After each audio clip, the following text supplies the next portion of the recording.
La orden de restricción está firmada. Finalmente, María, mi suegra, la santa, la dulce, la manipuladora, está fuera de nuestras vidas. Tengo 28 años, soy Carolina, era arquitecta en Venezuela, ahora trabajadora de limpieza en Dallas. ¿De dónde nos miras? Escribe sobre esto en los comentarios. Por favor, me gusta y suscríbete al canal. Llegamos a Dallas, mi esposo, Antonio, y yo, después de ser deportada de Venezuela, emigrantes en busca de un nuevo comienzo. María, su madre, nos recibió con una sonrisa que ocultaba un veneno mortal. Era la imagen perfecta de la suegra ideal, dulce, cariñosa, siempre dispuesta a ayudar, o eso parecía.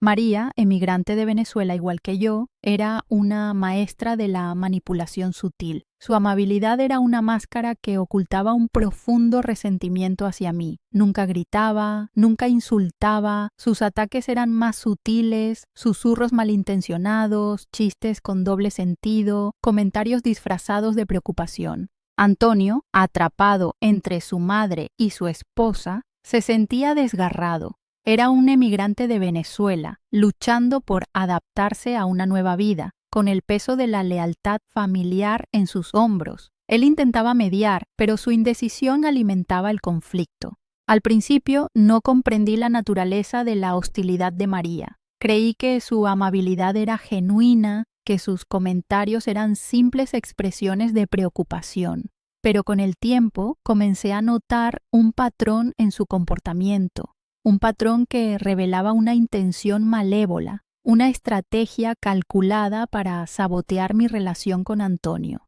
María se apropiaba de nuestros ahorros con astucia, utilizando una falsa amabilidad y razones inventadas para justificar sus robos.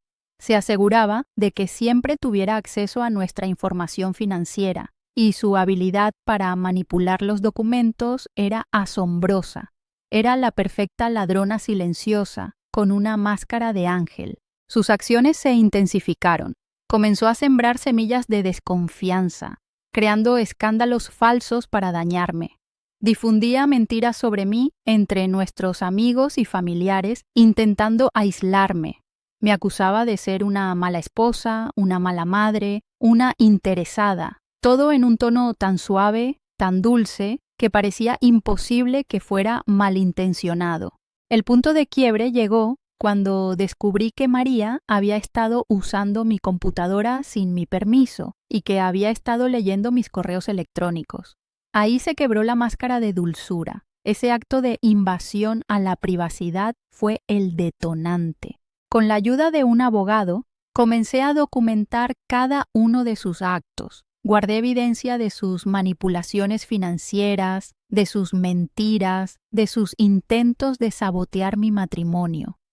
La evidencia fue abrumadora. Descubrí que María tenía un historial de comportamiento tóxico con otras nueras. Con el apoyo de Antonio, finalmente, logramos obtener una orden de restricción contra María. Fue una victoria, pero una victoria agridulce. Habíamos ganado la batalla, pero la guerra había dejado cicatrices profundas. Nuestra relación con María, sin embargo, nunca se recuperó. Nuestra historia es una advertencia, un ejemplo de cómo la verdadera maldad a menudo se disfraza de bondad. Es un recordatorio de que nunca debemos subestimar las señales de hostilidad encubierta. El camino hacia la sanación fue largo y difícil. Pero la libertad que conseguimos al establecer límites, fortalecer nuestra relación y priorizar nuestro bienestar hizo que valiera la pena. Hemos aprendido que la tranquilidad no se encuentra en la evitación del conflicto, sino en la fortaleza para enfrentarlo y defender nuestra integridad. La lección fue dura, pero nos dejó más unidos y fuertes que nunca. Y aunque el dolor del pasado permanece, construimos un futuro basándonos en la confianza mutua y la firme determinación de proteger nuestro hogar del veneno de la hostilidad encubierta. La orden de restricción trajo una paz inesperada a nuestras vidas. La presencia constante de María, su manipulación sutil, sus comentarios venenosos, todo había desaparecido. Pero la tranquilidad no fue inmediata. Las heridas emocionales, los miedos, las dudas, seguían presentes. Era como si una capa de oscuridad se hubiera disipado, dejando al descubierto las cicatrices profundas que la hostilidad de María había dejado. Antonio, liberado de la presión constante de su madre, comenzó a mostrarse más cariñoso, más presente.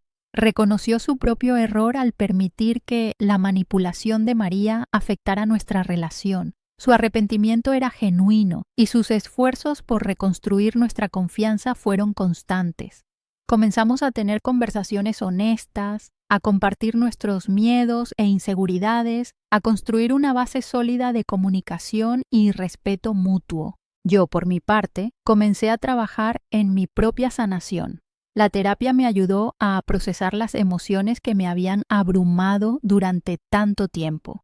Aprendí a reconocer mis propias fortalezas, a valorar mi autoestima y a establecer límites sanos en mis relaciones. Dejé de sentirme culpable, de cuestionarme a mí misma. Comprendí que el comportamiento de María no era mi responsabilidad, que su hostilidad era un reflejo de sus propios demonios internos. La orden de restricción, sin embargo, no significó el fin de la historia. María, a pesar de su aparente derrota, seguía siendo una presencia amenazante. Sus intentos de contacto, aunque indirectos, eran constantes. Enviaba mensajes a través de terceros, hacía comentarios en las redes sociales, intentaba manipular a nuestros amigos y familiares en común.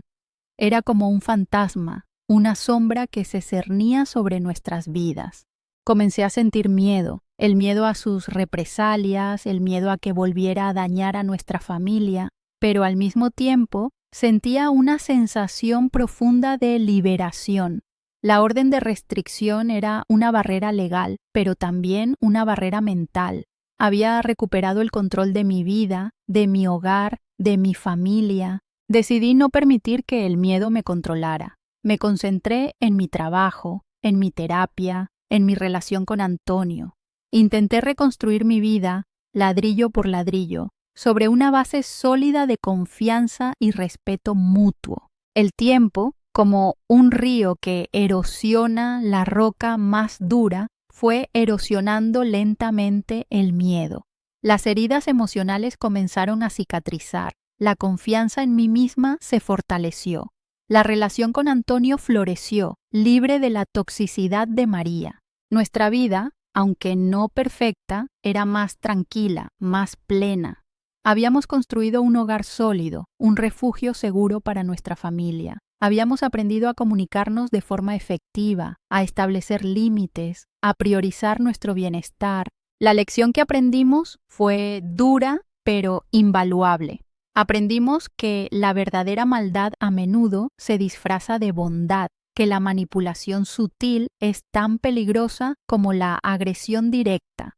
Aprendimos que nunca debemos subestimar las señales de advertencia, que nunca debemos permitir que el miedo nos controle y, sobre todo, aprendimos la importancia del amor propio, de la confianza en nosotros mismos y de la fortaleza para establecer límites sanos. Pero una sombra del pasado, un acontecimiento inesperado, estaba a punto de regresar para poner a prueba nuestra nueva paz.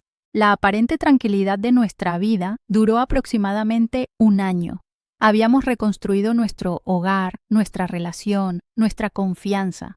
Antonio había encontrado un nuevo trabajo, mejor remunerado, y yo había logrado ascender en mi empresa. Diego, nuestro hijo, crecía feliz y saludable.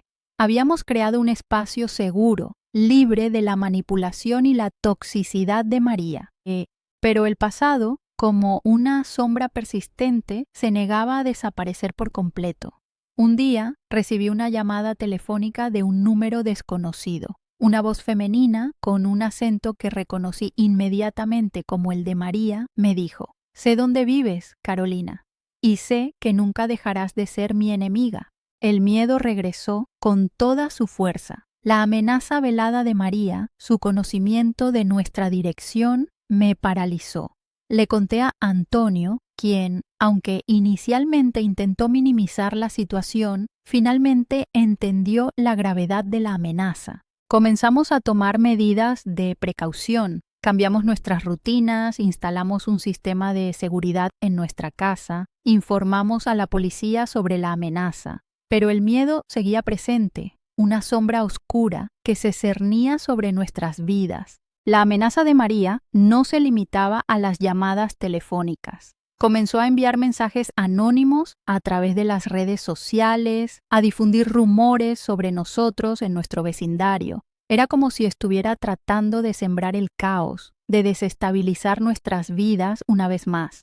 Decidimos ir a la policía. Presentamos una nueva denuncia, explicando la situación. Los oficiales nos escucharon con atención, pero no pudieron hacer mucho. La amenaza de María era sutil, indirecta, difícil de probar. Sin embargo, la posibilidad de que María hubiera podido recopilar información sobre nuestra ubicación a través de las redes sociales generó preocupación. Comenzamos a ser más cuidadosos con nuestras publicaciones en línea, eliminando cualquier detalle que pudiera revelar nuestra ubicación o nuestras rutinas. También hicimos un inventario de nuestras pertenencias, preparándonos para cualquier eventualidad. El miedo, sin embargo, continuaba siendo un factor importante en nuestras vidas. Afectaba nuestras decisiones cotidianas, nuestras relaciones con otras personas. Era como vivir con un secreto que nos carcomía por dentro. En medio de este clima de tensión, recibí una nueva llamada de María. Esta vez, su voz era más amenazante, más fría. Me dijo que sabía todo sobre mi vida, sobre mi trabajo, sobre mis amigos, sobre mi familia. Me dijo que iba a destruir todo lo que había construido.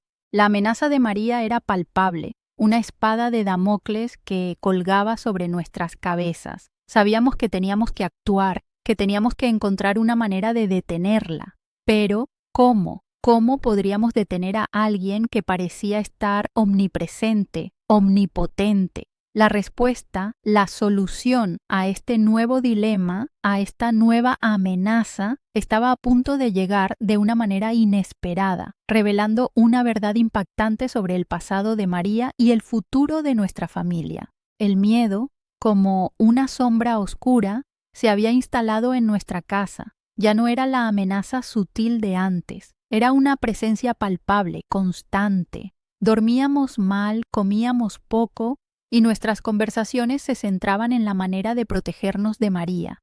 Antonio, a pesar de su apoyo incondicional, mostraba signos de agotamiento. El peso de la responsabilidad, la preocupación constante, lo consumían lentamente. Decidí tomar el control. No podía permitir que el miedo paralizara nuestras vidas. Necesitaba un plan, una estrategia para enfrentar la amenaza de María. Recurrí nuevamente a Ana, la investigadora privada que me había ayudado durante el juicio anterior. Ana escuchó con atención mi relato, analizando cada detalle de las amenazas de María. Me hizo varias preguntas sobre su pasado, sobre su vida en Venezuela, sobre sus posibles conexiones con otras personas.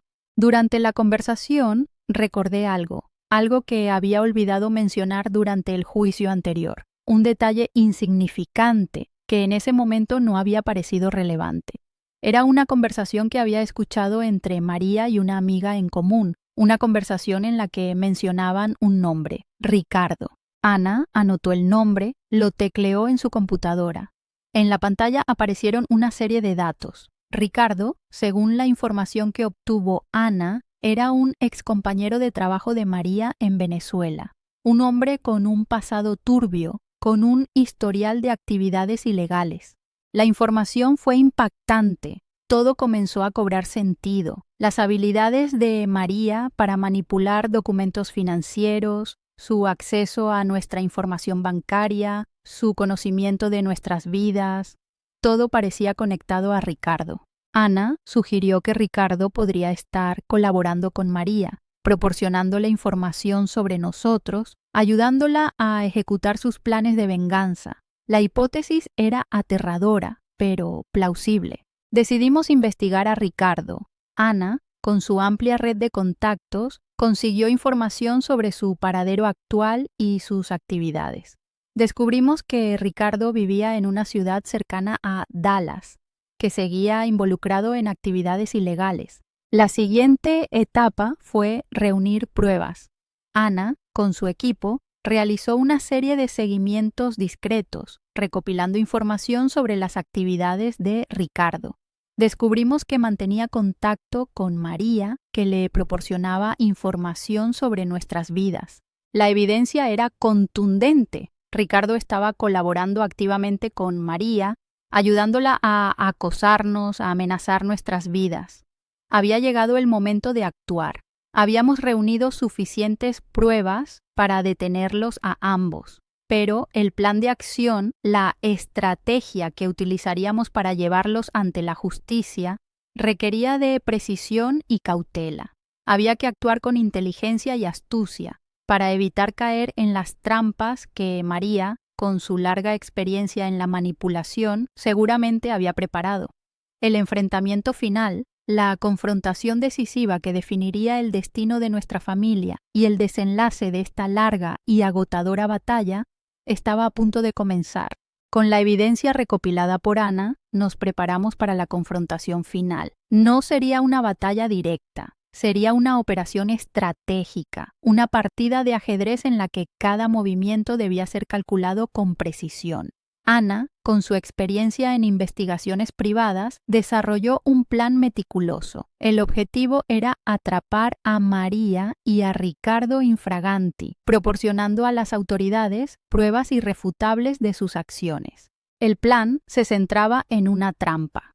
Utilizando información obtenida de las redes sociales, Ana creó un perfil falso en una plataforma online, simulando ser una persona interesada en las actividades ilegales de Ricardo. El perfil fue diseñado para atraer la atención de Ricardo, para hacerlo caer en la trampa. Durante varias semanas, Ana mantuvo contacto con Ricardo a través del perfil falso, manteniendo una conversación que simulaba interés en sus actividades. Poco a poco, fue ganándose su confianza, obteniendo información valiosa sobre sus planes con María. Mientras tanto, Antonio y yo preparábamos nuestra defensa legal.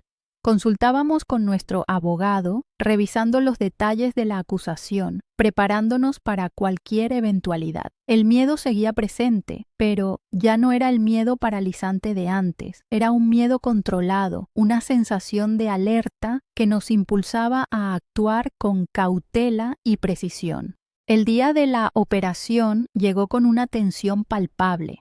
Ana y su equipo estaban listos. La policía, informada de la situación, estaba preparada para intervenir. Antonio y yo, aunque nerviosos, nos sentíamos confiados en el plan que habíamos desarrollado. Ana, a través del perfil falso, contactó a Ricardo. Le ofreció una colaboración, una nueva oportunidad para enriquecerse ilícitamente. Ricardo, ansioso por aprovechar la oportunidad, aceptó reunirse con Ana en un lugar apartado. La reunión tuvo lugar en un café, en un lugar público pero discreto. Ana, disfrazada, se reunió con Ricardo, quien llegó acompañado por María. En ese momento, la policía intervino, arrestando a ambos infraganti. El arresto de María y Ricardo fue un golpe fulminante. Sus planes de venganza fueron frustrados. Su red de manipulación y mentiras se derrumbó por completo. La evidencia que Ana había recolectado fue contundente. Ambos fueron acusados de varios delitos, incluyendo acoso, amenazas y conspiración para cometer fraude. El juicio fue un proceso rápido. María y Ricardo, conscientes de la solidez de las pruebas, se declararon culpables para recibir una sentencia reducida. La noticia de su arresto y condena se extendió rápidamente, liberando una sensación de justicia y alivio, no solo en nuestras vidas, sino también en la comunidad. Nuestra vida, después del arresto de María y Ricardo, cambió radicalmente. El miedo, la ansiedad, la paranoia, todo desapareció. Recuperamos la tranquilidad, la paz, la confianza. Nuestra relación con Antonio se fortaleció, basada en una comunicación honesta y transparente. Pero la experiencia, aunque dolorosa, nos había enseñado lecciones invaluables. Habíamos aprendido la importancia de la perseverancia, de la resiliencia, de la confianza en nosotros mismos. Habíamos aprendido a enfrentar nuestros miedos, a luchar por la justicia, a proteger nuestra familia y, sobre todo, habíamos aprendido la importancia del perdón, un perdón que no borra el pasado, pero que nos permite construir un futuro mejor, un futuro libre del veneno de la hostilidad y la manipulación. Sin embargo, un último elemento del pasado, un secreto profundamente oculto, estaba a punto de salir a la luz, ¿no? Después del arresto de María y Ricardo, una extraña calma se instaló en nuestras vidas. La tensión, la ansiedad, el miedo, todo parecía desvanecerse como una niebla al amanecer. Habíamos ganado la batalla, habíamos logrado justicia, pero un profundo sentimiento de melancolía se apoderó de mí. La victoria, a pesar de la alegría, dejaba un vacío que me impulsaba a buscar respuestas, a comprender la raíz del mal que había envenenado nuestras vidas. Durante el juicio, los abogados de María y Ricardo habían intentado minimizar sus acciones, presentándolos como víctimas de sus propias circunstancias. Habían insinuado un pasado oscuro, un pasado lleno de secretos y mentiras. En ese momento no les había prestado mucha atención, pero después del arresto comencé a reflexionar sobre sus palabras. Había algo en sus argumentos que resonaba en mi interior, algo que me hacía cuestionar la narrativa que había construido sobre María. Sus acciones, por más repugnantes que fueran, no podían ser explicadas simplemente por maldad. Detrás de la manipulación y la hostilidad tenía que haber algo más, algo que necesitaba comprender para sanar completamente. Decidí investigar más a fondo el pasado de María y Ricardo. Recurrí nuevamente a Ana, la investigadora privada. Le pedí que investigara su pasado en Venezuela, que buscara información sobre sus vidas antes de llegar a Estados Unidos. La información que Ana me proporcionó fue impactante. Descubrí que María y Ricardo habían sido amantes durante muchos años, que habían estado involucrados en una serie de actividades ilegales en Venezuela, que su llegada a Estados Unidos no había sido un escape de la pobreza, sino un intento de escapar de la justicia. Pero lo que me dejó sin aliento fue el descubrimiento final. Descubrí que María y Ricardo no eran amantes, eran hermanos. Su relación incestuosa, oculta, durante años, había sido la raíz de todos sus problemas. La manipulación, la hostilidad, la necesidad de control, todo era consecuencia de su enfermiza relación. La revelación de su parentesco y su relación incestuosa cambió mi perspectiva sobre toda la situación. Comprendí que la hostilidad de María no era solo un acto de maldad, sino una manifestación de un trastorno psicológico profundo, consecuencia de un trauma de infancia. Su necesidad de control, su manipulación, sus mentiras, todo era producto de una realidad oscura, una realidad que jamás hubiera imaginado. Esta nueva información también arrojó luz sobre la reacción de Antonio ante la situación. Su indecisión, su miedo a confrontar a su madre, se tornaba más comprensible. La revelación explicaba la profunda lealtad ciega que sentía hacia María, a pesar de sus actos reprobables. El conocimiento del secreto de María y Ricardo me produjo un profundo sentimiento de tristeza. No era tristeza por la venganza ni por la justicia, sino por la tragedia humana que había descubierto. Había enfrentado una manipulación implacable, pero al mismo tiempo había logrado comprender las causas de esa manipulación. En el final, el karma llegó a María y Ricardo, pero la verdadera victoria fue la comprensión, el perdón y la aceptación. El perdón por el daño que me habían causado, el perdón por la ignorancia que me había mantenido ciega durante tanto tiempo. El perdón por la oscuridad que había envenenado nuestras vidas. La justicia, en su forma más pura, fue haber alcanzado la comprensión de la compleja realidad que nos había envuelto y la paz que nace de la verdad.